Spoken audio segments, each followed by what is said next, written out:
Mientras la oposición grita, llora y patalea, al Senado ya llegó el documento del Plan B de la presidenta Claudia Sheinbaum y la 4T lo dejó claro. Esto va en serio, esto no es improvisación, es una jugada política para recomponer la alianza y al mismo tiempo avanzar, aunque sea por partes. Y aquí viene la verdad incómoda que nadie quiere decir. Sí, este plan B no es tan profundo como era la reforma electoral, pero es lo que se pudo construir, es lo que los aliados estuvieron dispuestos a firmar. Y bueno, así que no es una derrota, tampoco es una victoria total, es algo más peligroso para la oposición.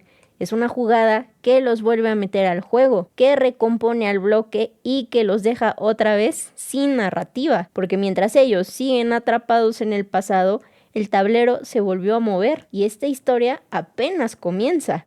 Iniciativa generosa, noble para México, para el pueblo de México, para la democracia participativa, para la austeridad, sobre todo para eso, para la austeridad. No puede haber un gobierno rico con un pueblo pobre y los funcionarios públicos, sobre todo quienes son dirigentes y quienes son representantes populares, gracias al voto y la confianza de las y los mexicanos, deben de ser congruentes y consistentes con el principio de austeridad republicana y por eso apunta en ese eje de manera fundamental y ratifica la coalición que tiene el Morena, el Partido del Trabajo y el Partido.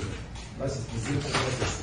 Pues muchas gracias a todos ustedes. Estamos recibiendo, como ustedes acaban de ver, esta propuesta, que es una propuesta trascendental para el país, entregada por nuestra presidenta, la doctora Claudia Sheinbaum Pardo, a través de la Secretaría de Gobernación. Sabemos que tenemos un compromiso muy fuerte con el pueblo, un compromiso dentro de la Cuarta Transformación y que este proyecto es un proyecto que efectivamente, como se ha dicho, no puede haber gobierno rico con pueblo pobre.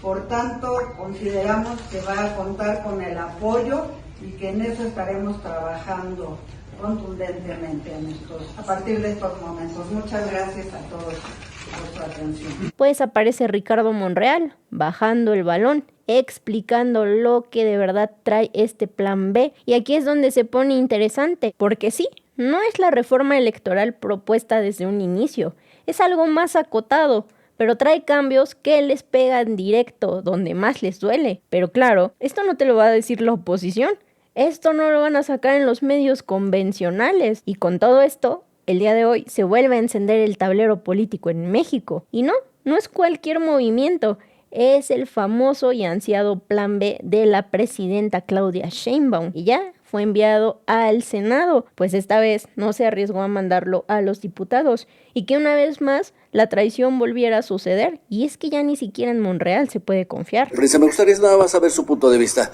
Ya la presidenta dijo que el día de hoy, no dijo qué hora exactamente, enviaría el plan B. Usted conoce más. ¿Cuál es el contenido real que trae el plan B? Sí, Paco.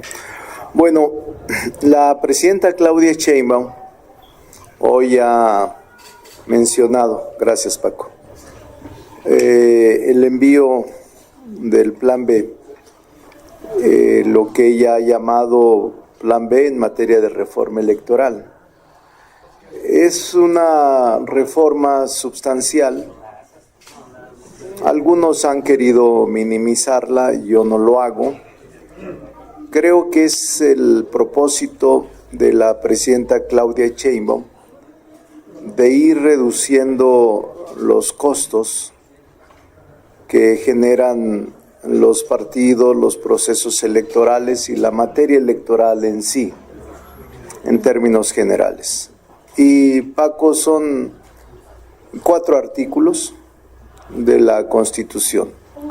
Es el 115, 116, 134 y el 35. El artículo 35 se refiere a la revocación de mandato y a la consulta popular. Pero en el último momento se decidió por parte de ella no enviar lo relativo a la consulta popular, porque generó al interior de los aliados y de la coalición ciertas propuestas de nueva redacción, y al no aceptar la prohibición tajante de eliminar la consulta popular en materia electoral, no tenía sentido establecer candados para la procedencia y se eliminó. Recuerden que actualmente la materia electoral está prohibida para la consulta popular, y lo que proponía la presidenta era que no estuviera prohibida la materia electoral. Al final decidió no presentar esa propuesta, que seguramente se verá reflejada en el documento que envíen al Senado, y queda como está el artículo 35 en esta materia de consulta popular. Sí viene una modificación en materia de revocación de mandato, estableciendo que esta consulta sobre revocación de mandato podría hacerse dentro del tercer año o cuarto año del ejercicio del trabajo, del ejercicio electivo de la titular del Poder Ejecutivo Federal. Luego entonces, Paco, sí contiene esto, de revocación de mandato dentro del tercer o cuarto año de gobierno. Actualmente la Constitución previene que la revocación de mandato será hasta el cuarto año de gobierno, transcurridos los primeros 3 años. Esa es una modificación sustancial. Los otros, el artículo 115, Paco, habla sobre la reorganización de los ayuntamientos, limitando el número de regidores. Establece un máximo y un mínimo.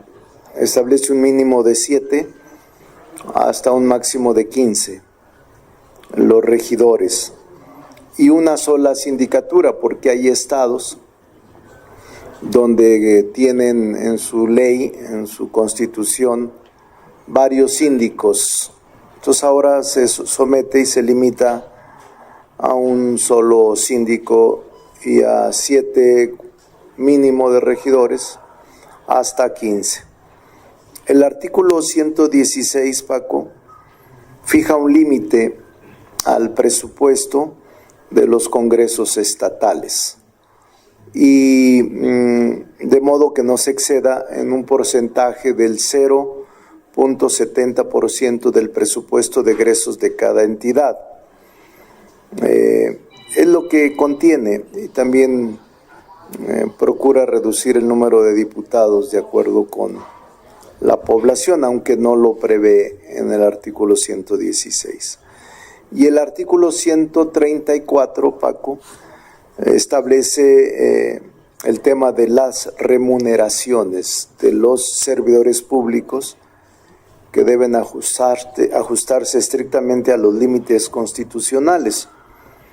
Esto va orientado a los funcionarios electorales y del Tribunal Electoral, de que no podrán ganar más que la Presidenta de la República, y que tampoco se permitirán seguros de gastos médicos mayores, de separación individualizada, cajas de ahorro particular, todo esto, bonos extras de desempeño, todo esto se plantea la eliminación. También habló hoy la presidenta de leyes generales o reglamentarias. Habló de la Ley General de Instituciones y Procedimientos Electorales, en donde se pretenden modificar 7 artículos, la Ley General de Partidos Políticos, donde se pretenden modificar 5 artículos, la Ley General de Instituciones y Procedimientos Electorales, contienen materias como topes de salarios, la fiscalización más estricta y en tiempo real, también la fiscalización de probables recursos ilícitos provenientes de actividades ilícitas o provenientes de cualquier persona que no esté capacitada y apta para recibir donaciones o recursos los partidos y candidatos. Entonces, pero eso viene ya en leyes secundarias.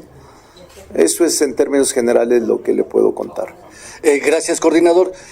Si bien la presidenta tiene el derecho de decidir a qué Cámara se enviaba esta iniciativa de reforma constitucional, ¿a usted no le queda esta espinita de por qué se fue al Senado cuando ha sido la Cámara de origen aquí mismo en San Lázaro? No, es una decisión de la presidenta. No, sí lo entiendo, pero como que le tuvieron más confianza al Senado que hay. Yo avalo eso, avalo que la haya enviado allá.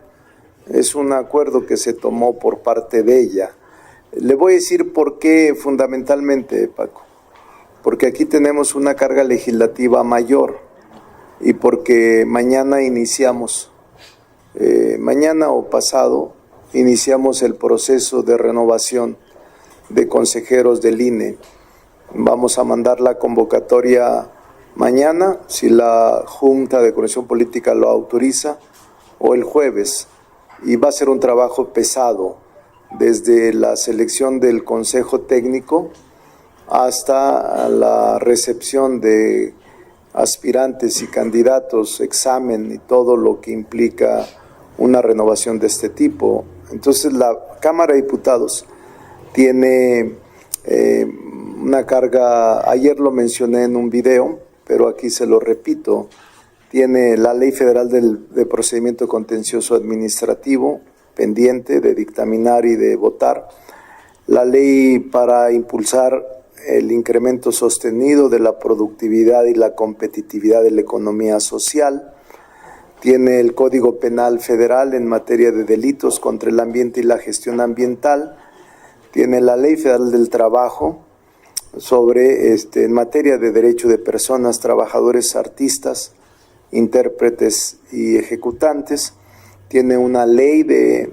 cine y audiovisual, tiene una ley de vivienda, tiene la propia reforma al 127 en materia de pensiones. Tenemos 8 instrumentos legislativos que tenemos que sacar y entonces simplemente se distribuyó la carga legislativa. Yo estoy de acuerdo con el trámite porque tenemos aquí el trabajo extra de nombrar, designar o elegir a 3 consejeros electorales que sustituyen a quienes terminan ya en el mes de abril, consejeros electorales que fueron nombrados por la Cámara de Diputados. Y por lo que se refiere al plan B, coordinador, ¿no se corre el riesgo de que se contaminen los procesos electorales del 2027 porque se van a elegir, están 17 gubernaturas? No. Van a estar en juego la elección de los jueces y magistrados y todavía incorporar la figura de la presidenta a la boleta electoral. Bueno, es una pregunta importante, Paco. Gracias. Yo le diría que no se va a contaminar, pero sí será la elección más grande de la historia, más que la del 24. Porque, claro, se agregan, si se mantiene el día de la elección de jueces y magistrados, el día de la elección concurrente del 2027, y se agrega en la hipótesis revocación de mandato, evidentemente será la elección con boletas más grande en la historia de México, en efecto. Pero pues todo depende ahora del Senado, cómo se resuelva ya. ¿Un acordeón? No, porque al parecer, Paco, va a haber una reforma también en materia de reforma judicial, en materia del Poder Judicial, y se reducen nombres de los candidatos y otras materias que estamos pendientes de recibir vía el Senado cuando ellos concluyan este trabajo de análisis. Gracias. Continuamos con Maxi Peláez de TV Azteca. Sí, Maxi. Oiga, pues preguntarle, ¿algún acto de autocrítica? ¿Qué le falló al gobierno? ¿Qué le falló a Morena en el revés que tuvo, en el fracaso de la reforma, dijéramos, del Plan A? ¿Alguna autocrítica? No, yo creo que usted fue testigo porque cubrió bien sus notas. Las vi en su medio de comunicación. Lo felicito. Usted sabe muy bien que ellos adelantaron desde el momento en que se planteó la reforma que no iban a votarla. Yo no vi sorpresas, por eso fue que pactamos el debate del día de la votación. Yo no sentí sorpresas, tampoco me sentí de ninguna manera impresionado, porque ellos semanas antes habían anunciado su voto en contra por dos temas claves que lo recordarán ustedes: la forma de elegir los plurinominales, que la propuesta contenía de los 200, 100 mejores perdedores y 100 votados en la urna, votados en la casilla, y el recorte de los recursos públicos a ellos, a los órganos electorales, a los partidos. Entonces ellos lo adelantaron, que si se mantenían estos dos principios votarían en contra de toda la reforma, y así ocurrió. Hoy es al contrario, hoy está más fácil, sin que haya también sus propios procesos de dificultad, pero hoy están anunciando que van a ir en favor del Plan B.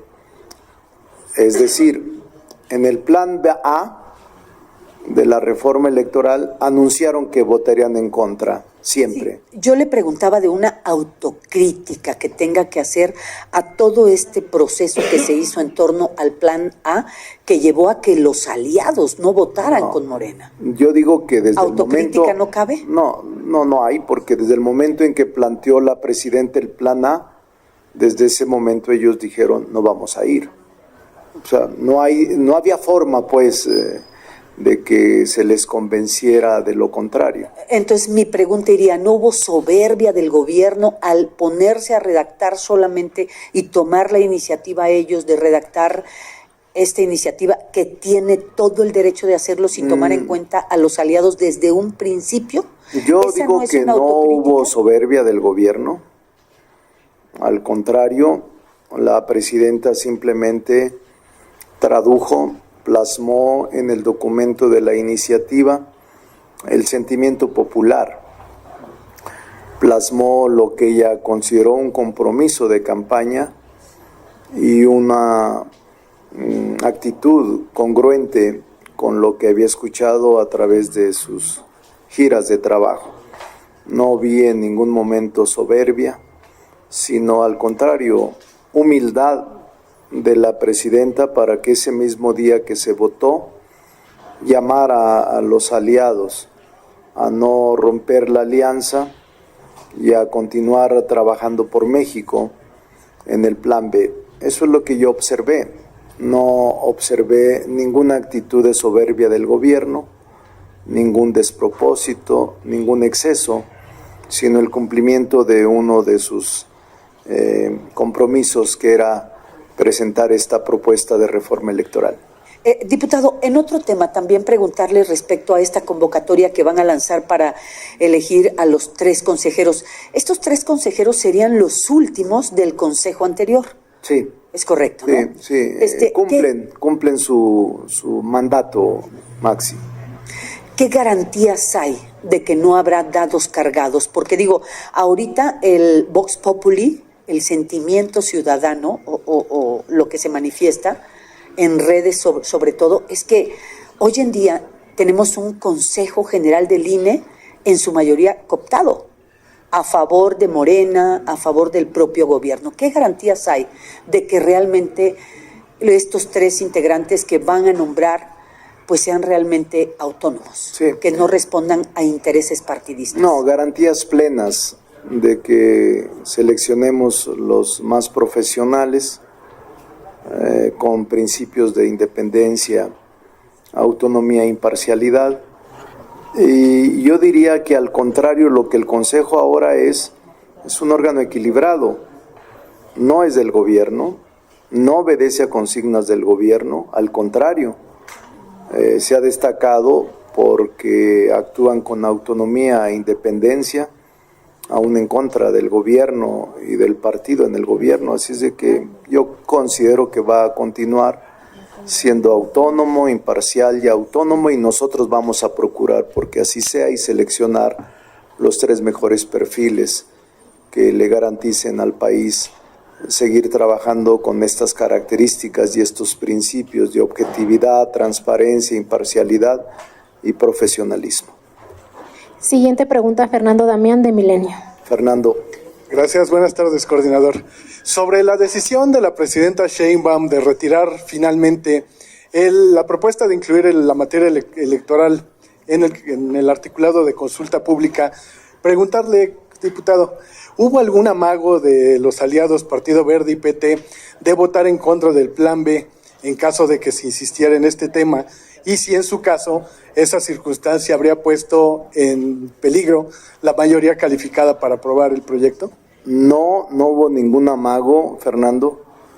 Al contrario, el domingo pasado, que nos reunimos con todos los partidos políticos de la coalición, todos expresaron estar al 100% con el Plan B.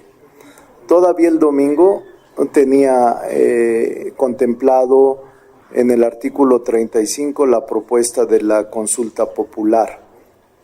No, fue una decisión de la presidenta el no presentarla, y no hubo un amago de ningún partido político de votar en contra si ésta se mantenía en la propuesta. Fue una decisión de la presidenta Claudia Sheinbaum. ¿Pero había dificultades para que transitara la redacción propuesta? No, porque ya se había hecho un compromiso público de acompañar la propuesta con todas las disposiciones. El artículo 35 tiene 2 reformas en 2 fracciones, el de la consulta y el de la revocación, y solo se mantuvo el de la revocación, ya el de la consulta no aparece o no aparecerá seguramente en la iniciativa que se presente esta tarde en el Senado de la República. Sobre el tema de la elección judicial, coordinador, ha habido voces incluso dentro del propio partido Morena en que han insistido en la conveniencia de que se aplazara hasta el 28 este proceso. Incluso hoy vi en varios periódicos, no menciono cuáles, pero vi tesis contradictorias. Algunas dicen que se aplaza la elección de jueces y magistrados, y otras que no se aplaza. Tienen alguna contradicción. Hasta este momento, Fernando, antes de presentarse la iniciativa que la presidenta enviará al Senado, se mantiene hasta este momento como está la elección para llevarse a cabo el 27. No dejo de reconocer que hay voces que han planteado su cambio al 28, pero hasta este momento se mantiene la tesis de que sea el 2027 fecha concurrente para elegir a nuevos jueces y magistrados. Pero esto, a su juicio, no complica sobremanera la jornada electoral del 27, pues por la concurrencia de tantas elecciones, particularmente a nivel local, que también habría elecciones de jueces. No creo que complique. Se van a plantear algunas reformas que facilitarán la elección. Vamos a esperarlas, pero no habrá ninguna complicación. Gracias, coordinador. Siguiente pregunta, Marta Martínez, de Reforma. Gracias, coordinador. En realidad, la mayoría de las preguntas que yo le quería hacer ya se las hicieron mis compañeros. Yo nada más quisiera insistir respecto a la reforma electoral. Si usted no considera que esta sea el plan B sea una propuesta descafeinada, tomando en cuenta que el plan A, o bueno, la primera propuesta que nos presentaron, era una propuesta muy ambiciosa que tocaba partidos, tocaba, el sistema electoral en sí. Ahorita está muy enfocado hacia el tema de los estados, de los municipios, y al final, pues, usted mismo en alguna entrevista nos decía que no era la reforma que quería la presidenta, pero bueno, entiendo que fue lo que se pudo. ¿No está descafeinada? No, Marta, no está descafeinada. Claro, reconozco y estoy de acuerdo con su expresión de que la primera propuesta denominada Plan A era mucho más profunda. Sin duda, tenía contenidos más profundos. El de la inteligencia artificial, el de los topes a los tiempos oficiales o la disminución, incluso el de la auditoría, los sistemas de integración de cámaras, todo eso sin duda, Marta, era y es una exigencia ciudadana. La presidenta Claudia Sheinbaum ha dicho que no va a dejar de proponerla. Es un año el que tiene que transcurrir para poder volver a presentar una reforma de esta naturaleza. Pero en política tenemos que separar lo deseable de lo posible, y eso es lo que fue posible con los aliados. Así es de que yo me siento tranquilo, porque ellos ya adelantaron su voto en favor de esta reforma, y se convierte también, Marta, debo de decirlo, en un instrumento para retomar el diálogo y mantener la coalición incólume que por momentos se vio fracturada. Creo que políticamente es correcto hacer este planteamiento, y políticamente es correcto que nos acompañen en esta reforma del Plan B, porque es un signo hacia la comunidad que simpatiza con nosotros, es un signo de millones de personas que votaron por nosotros, de que se mantiene la coalición para el futuro. Creo que es una buena noticia para nuestra coalición. Coordinador, las críticas respecto al Plan B se han concretado o se han concentrado en la parte de la autonomía municipal y estatal, ¿no? Dicen que este Plan B está atentando contra esta autonomía. ¿Qué diría usted a esas críticas? Porque finalmente es cierto que desde la Constitución aquí se les van a imponer ciertas reglas y se les va a imponer la obligación de modificar sus constituciones locales. Sí, yo le diría que no es así. La supremacía constitucional la representa el constituyente permanente. No somos ínsulas aisladas, somos parte de una república, y los que aquí estamos en las dos cámaras somos representantes de los estados, en el caso del Senado, y representantes populares en el caso de la Cámara de Diputados. Representamos a la población y representamos a los estados.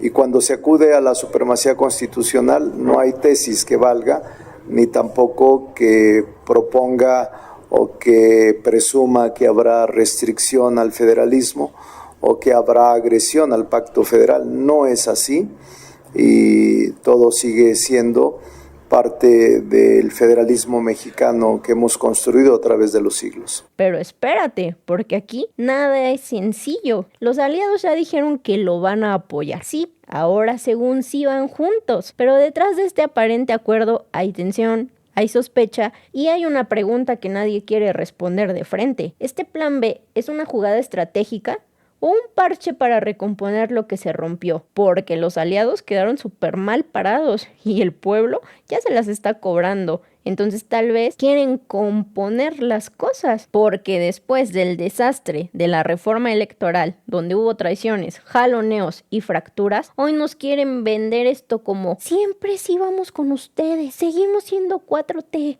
apoyamos a la presidenta. Pues ya cayeron en cuenta el gran error que cometieron Y mientras eso pasa, la oposición, como siempre, haciendo lo único que saben hacer. Pues aquí tenemos al impresentable Federico Dorin, saliendo con su discurso reciclado, gastado y predecible, hablando de narcopolítica, de caos y de miedo. Pero qué conveniente memoria la de estos personajes. Pero ahora resulta que sí les preocupa el país, ahora que son oposición. Ahora resulta que son los salvadores. Por favor. ¿Qué tal? ¿Cómo estás, Federico? Bien, Desde tu punto de vista de lo que hoy anuncia ya Claudia Sheinbaum, se va al Senado de la República el denominado Plan B. Mira, yo creo que México tiene prioridades mucho más importantes. Si tú vas y le preguntas a los michoacanos en Uruapan, ¿qué es más importante? ¿Que salga más barato el ayuntamiento o que salgan los narcos de Morena de Uruapan? Seguramente tiene otra prioridad. Si tú le preguntas al Congreso de Baja California, ¿qué es más importante? ¿Que sea más barato o que no tengamos funcionarios de Morena contrabandeando 70 kilogramos de metanfetamina en Estados Unidos? Seguramente tiene una prioridad distinta. Lo mismo si vas a Sinaloa y les preguntas qué es más importante, abaratar el Congreso estatal o sacar al narco gobernador y a sus secuaces de un estado que fabrica asesinatos en gasolinerías para no llevar ante la justicia a los verdaderos responsables de lo que sucede en el estado. Pues claro que Claudia tiene una prioridad distinta. A ella no le incomoda la narcopolítica, lo que le incomoda es lo costoso de la democracia. Nosotros estamos parados en el otro lado. Nosotros lo más importante es que acabe la narcopolítica y a la par de eso abaratar la democracia. En cambio, sale Kenia López intentando desviar la conversación, hablando de un supuesto ataque a la paridad, como si de verdad les importaran las causas que abandonaron durante años. De una primera revisión hecha a esta iniciativa, quiero decir que he podido advertir algo que yo espero, la verdad es que espero que haya sido un error muy lamentable, pero un error en un mal documento, llamémosle así, porque no puedo creer que se busque eliminar el principio de paridad en los municipios, en el artículo 115 constitucional. Ustedes recordarán, el principio de paridad es ese que habilita a que las mujeres tengan la mitad de los espacios de decisión en términos, digamos, del ejercicio público. Y esta lucha histórica que se tuvo durante décadas por mujeres, por cierto, de todos los partidos políticos, mujeres de derecha, de centro, de izquierda, mujeres de todos los partidos políticos, logramos incluso, por supuesto, con el acompañamiento de los hombres. En ese momento, estoy hablando de 2018, con todas las iniciativas que se recibieron y después con la aprobación en 2019, logramos que ese principio de paridad quedara en la Constitución, en los 3 órdenes de gobierno y en los 3 poderes. Que ahora se elimine, pues me parece preocupantísimo. Yo espero, digamos, que haya sido un error lastimoso, incluso involuntario, de un documento pues lamentablemente mal hecho, pero que no sea una posición ni pública, ni política, ni mucho menos de género. Yo de verdad lo digo con todo respeto, estoy queriendo pensar positivo y bueno, pues esperemos que eso se corrija. Y del PRI, ni se diga, el de siempre, el discurso de siempre con Manuel Añorbe, repitiendo el guión desgastado de la ley Maduro. Y obviamente que van a votar en contra, pero en serio, ¿es todo lo que tienen? No es el plan B, es el plan Maduro. Recuerden que la ley Maduro no pasó en Cámara de Diputados, este es el plan Maduro. Es un traje a la medida igual que en Venezuela, no hay que perder de vista el objetivo. No es austeridad, es control lo que quiere Morena. ¿Qué es lo que quiere Morena? Obviamente, disminuir y callar al INE, quiere en los municipios disminuir lo que es la representación proporcional para cuidar todos los municipios o la mayoría de los municipios que ellos gobiernan, disminuir las voces de fiscalización que se requieren, obviamente de los equilibrios en los municipios. Y bueno, hasta aquí la noticia. ¿Ustedes qué opinan? Déjenme sus comentarios y si les gustó el video no olviden darme su like y compartir con todos sus amigos para que también estén bien informados y al tanto de lo que acontece día a día en el país. Te veo en un siguiente video. Hasta luego.